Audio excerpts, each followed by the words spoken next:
Hindi naman maitago ni Martin Rivera ang kanyang kasiyahan at suporta para sa anak-anakang si TJ Monterde matapos ang sold-out concert nito sa Araneta Coliseum.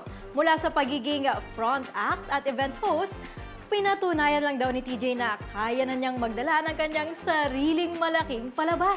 Narito ang chika ni Ogie Narvaez.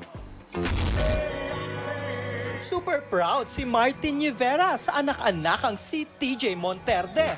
Bukod kasi sa pinag-uusapang pagpo-front act ni Martin, sa last night ng 3 gabing concert ni TJ ay nagstay pa talaga si Martin para panoorin ang show ng mister ng anak-anakang ding si KZ Tandingan.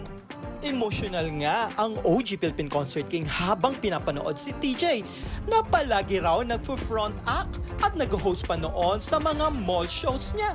At dahil nga sa pagpo-front act ni Martin kay TJ, tanong tuloy ng netizens at concert aficionados kung ipapasa na nga ba raw ni Martin ang titulong Concert King kay TJ dahil nga sa 3 gabing sold out at successful concert nito sa Araneta Coliseum nitong weekend.